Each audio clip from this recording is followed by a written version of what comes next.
ఇక్కడ ఇంకొక విషయం ఎప్పుడైనా తెలుసుకోండి. మనకి ఆగమ శాస్త్రాల్లో ఒక విషయం చెప్పారు. ఏమిటంటే అంటే తర్వాత చెప్తాను. రాముల వారి కళ్యాణం శ్రీరాముని ఇప్పుడు కొంతమంది ఏం చేస్తారంటే శ్రీరామనవమి రోజు కొంతమంది కొన్ని ప్రాంతాల్లో శ్రీరాముల యొక్క కళ్యాణం చేస్తారు.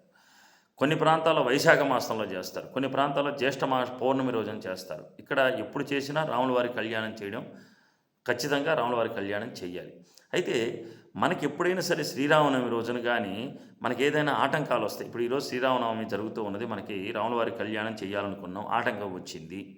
ఏదైనా గ్రామంలో ఎవరైనా మరణించడం కానీ లేదా ఏదైనా అశౌచం వచ్చినప్పుడు ఏమిటంటే వెంటనే ఆ రోజు చేయకుండా తర్వాత వచ్చేటువంటి ఒక 2-3 రోజుల తర్వాత అశౌచం అంతా తీరిన తర్వాత లక్షణంగా చేసుకోవచ్చు. లేదా ప్రతి మాసంలో వచ్చేటువంటి వైశాఖ నవమి రోజు కానీ వైశాఖ పౌర్ణమి రోజు అయినా కూడా శ్రీరాముని యొక్క కళ్యాణం చెయ్యాలి తప్పకుండా. అది ఆపడానికి లేదు. ఈ సంవత్సరం మనకేదో ఆటంకాలు వచ్చే సంవత్సరం చేద్దామని చేయకూడదు. ఎందుకంటే ఈ కళ్యాణం చేయడానికి దేనికి ఎందుకు చేస్తారంటే గ్రామాలు సుభిక్షంగా ఉండడం కోసం చేస్తారు. ఆయనకి కళ్యాణం చేస్తే మనందరం సంతోషంగా సుఖ సంతోషాలతోటి ఆయురారోగ్యాలతో చల్లగా ఉండడం కోసం, దేశం సుభిక్షంగా ఉండడం కోసం భగవంతుడి యొక్క కళ్యాణం చేస్తారు. భగవంతుడి యొక్క కళ్యాణం ఎప్పుడైతే చేస్తారో అక్కడ కానీ వివాహం కానటువంటి వాళ్ళు వెళ్ళి ఆ తలంబరాల యొక్క అక్షంతల నెత్తి మీద కానీ వేసుకున్నట్లయితే వివాహ యోగం కలుగుతుంది. అట్లాగే భగవంతుడి యొక్క కళ్యాణం జరిగే చోట ఆ తలంబరాలు కొద్దిగా తీసుకొని వచ్చి మనం ఎప్పుడైతే మన అమ్మాయికి కానీ మన అబ్బాయికి కానీ వివాహం చేసేటప్పుడు ఆ తలంబరాలు తీసుకువచ్చి ఈ తలంబరాలు కలుపుకొని తలంబరాలు పోసుకున్నట్లయితే వాళ్ళు అన్యోన్యంగా చిరస్థాయిగా సుఖ సంతోషాలతో ఆయురారోగ్యాలతో చల్లగా ఉంటారు. అంత విశిష్టమైనటువంటిది. అందుకే భద్రాచలంలో తలంబరాలకి అంత విశిష్టత ఉన్నది. అట్లాగే భద్రాచలంలో మంగళసూత్రాలు 3 కడతారు. ఎట్లా అంటే సాక్షాత్తు ఆనాడు దశరథ మహారాజు ఇచ్చినటువంటి మంగళసూత్రం ఒకటి, జనక మహారాజు ఇచ్చినటువంటి ఒక మంగళసూత్రం, భద్రాచలం యొక్క నిర్మాణాన్ని ఎన్నో కష్టాలు వచ్చిన చెరసాలపైనటువంటి ఆ యొక్క రామదాసు చేయించినటువంటి ఒక మంగళసూత్రాన్ని 3 మంగళసూత్రాలు ప్రతి సంవత్సరం కూడా భద్రాదిలో ఆ కళ్యాణ మహోత్సవంలో శ్రీరాముల వారికి అక్కడ ఈ మంగళసూత్రాన్ని ఆ సీతమ్మ వారి మెడలో వేస్తారు. ఈ 3 మంగళసూత్రాలు ఇది మహాకాళి, మహాలక్ష్మి, మహాసరస్వతి స్వరూపం కలిగినటువంటి మంగళసూత్రాలు. అంత విశిష్టమైనటువంటిది రాముల వారి కళ్యాణం. అందుకే ప్రతి ఒక్కరు కూడా ఇప్పుడు టీవీలో చూసేది వేరు, కానీ మనం భద్రాచలం వెళ్ళి రాముల వారి కళ్యాణం చూడలేము. ఒంటిమిట్టలో కూడా వైభవంగా చేస్తారు, కానీ శ్రీరామనవమికి చేరు వాళ్ళు. శ్రీరామనవమి చేరు అనుకుంటా. మన గ్రామంలో చేసేటువంటి రాముల వారి కళ్యాణం అదే భద్రాది క్షేత్రంగా భావించి అదే భద్రాది రాముడుగా భావించి అక్కడ కళ్యాణం చూసినట్లయితే నేత్రముల ద్వారా కళ్యాణం చూసిన చెవుల ద్వారా మైకులు వినటం కాదు, చెవుల ద్వారా అక్కడ పురోహితులు ఉచ్చరించేటువంటి మంత్రాలు విన్నా కూడా మనకి ఆ భగవంతుడి యొక్క అనుగ్రహం, సీతారాముల యొక్క అనుగ్రహం తప్పకుండా కలుగుతుంది. అందుకే వివాహ వ్యవస్థలో సీతారాముల్లాగా ఉండాలి. అందుకే ఎక్కువగా కూడా రాముణ్ణి నువ్వు ఎంత ఆరాధన చేస్తే ఆంజనేయ స్వామి అంత అనుగ్రహాన్ని కలగజేస్తాడు. అందుకే నేను కూడా సుమారు ఎన్నో వందలకి 100 పైగా కూడా మేము రామాలయాలు చాలా ప్రతిష్టలు చేయించాము. మేమందరికీ చెప్పేది ఒకటే, ఎన్నో రామాలయాలు ప్రతిష్ఠ చేశాను, ఎన్నో రామాలయాల చాలా నిష్టగా మేము ఏ రామాలయం ప్రతిష్ఠ చేసినా ఏ రామాలయం ప్లాన్ ఇచ్చినా కూడా నేనే దేవాలయ శంకుస్థాపన, నేనే రామాలయం ప్లాను, నేనే రామాలయం ప్రతిష్ఠ చేయటం కానీ, అప్పుడప్పుడు కొంతమంది పిలిస్తే అక్కడ ఉత్సవాలు చేయటం కానీ, ఈరోజు దినదిన ప్రవర్ధమానంగా అద్భుతంగా రామాలయాలు ఉన్నాయి. కొన్ని చోట్ల మేము ప్రతిష్ఠ చేసినవి వాళ్ళకి నేను చాలా ఎప్పుడు చెప్తూ ఉంటాను, మీకు ఎన్ని సమస్యలు ఉన్నా కూడా మీరు పొలాలకు వెళ్ళినా ఎక్కడికి వెళ్ళినా కూడా కనీసం వారానికి ఒక్కసారి రామాలయం దగ్గర రామ భజన చేయండి, రాముల వారిని కీర్తిస్తూ భజన చేయండి. ఇప్పటికీ కూడా కొన్ని గ్రామాల్లో రైతులందరూ కూడా పొలాలకు వెళ్ళినా కూడా 9 గంటప్పుడు భోజనం చేసుకొని వచ్చి ఆ రామాలయం దగ్గర చక్కగా భజన చేస్తారు. ఎందుకంటే ఎక్కడైతే రామకీర్తన చేస్తూ ఉంటారో అక్కడ ఆంజనేయ స్వామి వచ్చి అనుగ్రహాన్ని ఇస్తాడు. ఆంజనేయ స్వామి వచ్చాడంటే అక్కడ చుట్టుపక్కల ఇంకా భూతపేద పిశాచులు ఉంటాయా? ఉండవు. భూతపేత పిశాచులను తరివేసే శక్తి ఎవరికి ఉందంటే ఆంజనేయ స్వామికి. అంటే మరి ఆంజనేయ స్వామిని రప్పించాలంటే గ్రామానికి ఏం చేయాలి? అదేంటి స్వామి, మా గుళ్ళో ఆంజనేయ స్వామి ఉన్నాడు కదా, ఆల్రెడీ ప్రతిష్ఠ చేస్తున్నారు కదా అంటారు.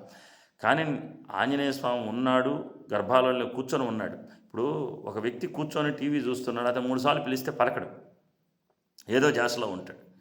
అట్లాగే అక్కడ ఉన్నటువంటి ఆ రామాలయంలో ఉన్నటువంటి ఆంజనేయ స్వామిని కదిలించాలంటే రామకీర్తన చేయాలి. రామకీర్తన చేస్తే ఆంజనేయ స్వామి వచ్చి మీతో పాటు మీరు ఎంత రామభజన చేస్తూ ఉన్నారనుకోండి, ఆయన కూడా నాట్యం చేస్తూ ఉంటాడు. అంతటి రామభక్తి కలిగినటువంటి వాడు శ్రీరాముడు, రామబంటు ఆయన. అందుకే అనేక ఉత్సవాలలో, రాముడి ఉత్సవాల్లో ఎక్కువగా హనుమత్ ఉత్సవం ఉంటుంది వెంకటేశ్వర స్వామికి కూడా. అంటే ఆంజనేయ స్వామి మోస్తాడు విష్ణుమూర్తిని, రాముల వారిని. ఆయన వాహనం అంటే రాముల వారి వాహనం ఏమిటంటే హనుమంతుడు, విష్ణు వాహనం హనుమంతుడు. అందుకే ప్రతి దేవాలయంలో ఆగమశాస్త్ర రీత్యా గర్భాలయంలో ఆంజనేయ స్వామి ఉన్నా కూడా రాముడికి ఎదురుగా ఎవరుంటారంటే ఆంజనేయ స్వామి ఉంటాడు. అందుకే సర్వభూత పేత పిచాచ బాధలు, దెయ్యాల బాధలు ఇట్లాంటి అన్నీ తొలగిపోవాలంటే మనం ఆంజనేయ స్వామి కూడా చుట్టూ కూడా సర్వభయాలు నివారణ చేసేటువంటి వాడు ఆంజనేయ స్వామి. ఆంజనేయ స్వామి ఆరాధన చేస్తే ఆయన అనుగ్రహిస్తాడు. కానీ మీరు రాముల వారిని కానీ కీర్తి ఇచ్చినట్లయితే, రాముల వారిని పూజ చేస్తే తప్పకుండా అక్కడికి ఎవరు వస్తారంటే ఆంజనేయ స్వామి వస్తాడు. ఎందుకంటే రామ శబ్దం వినపడితే చాలు ఆయన చలించిపోతాడు. అంత ఆనందంలో ఆయన అంత ఆనందానికి గురి అయిపోతాడు. అంత ఆనందంగా రామ భజన చేస్తే చాలు అంత అద్భుతంగా నృత్యం చేస్తాడు ఆంజనేయ స్వామి. మన అదృశ్య రూపంలో ఆ ప్రాంతంలో తిరుగుతూ ఉంటాడు. అంత శక్తివంతమైనది రామజపం. కనుక దేవాలయాల్లో అప్పుడప్పుడు సోమవారం మీకు కుదిరిన సమయంలో కానీ భజనలు కానీ చేసినట్లయితే ఆ గ్రామం చాలా రామకీర్తనతో సుభిక్షంగా ఉంటుంది. రామకోటి రాయడం కూడా చాలా శ్రేష్టం. ఈనాడు చదువుకునే పిల్లలు చాలామందికి కూడా చక్కగా ఇప్పుడు కనీసం ఒక రామకోటి పుస్తకం తీసుకుని వచ్చి కనీసం ఒక 5 సార్లు రాసినా చాలు. అది ఎన్ని సంవత్సరాలను పట్టిన ఒక 5 సార్లు శ్రీరామ శ్రీరామ శ్రీరామ శ్రీరామ 5 సార్లు రాస్తే చాలు. ఆ విధంగా రాయించగలిగితే వాళ్ళకి జ్ఞానం బాగా కలుగుతుంది, పరీక్షల్లో మంచి మార్కులు వస్తాయి, మేధా సంపత్తి పెరుగుతుంది, విద్యా సంపత్తి పెరుగుతుంది, సరస్వతి కటాక్షం కలుగుతుంది. కనుక అంత విశిష్టమైనటువంటిది.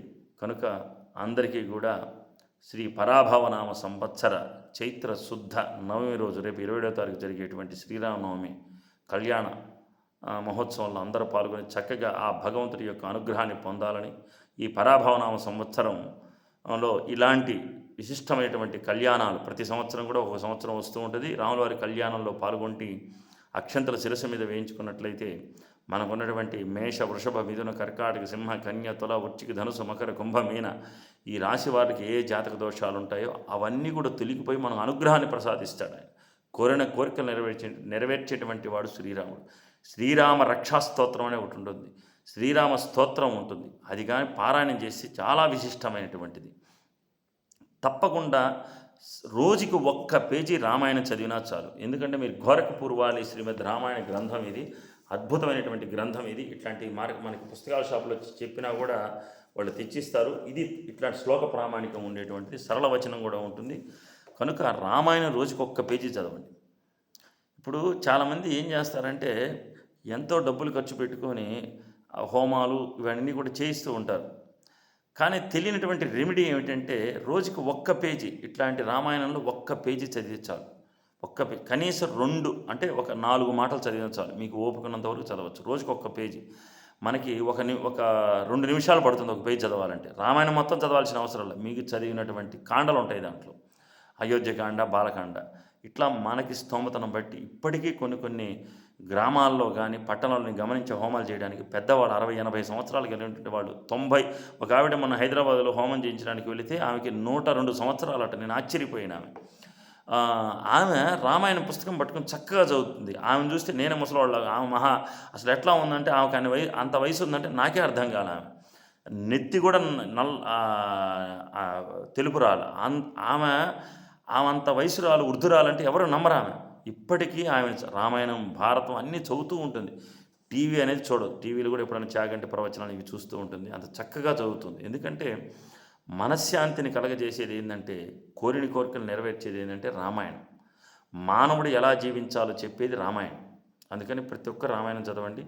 అందరికీ కూడా శ్రీ పరాభవనామ సంవత్సర శ్రీరామనవమి శుభాకాంక్షలు.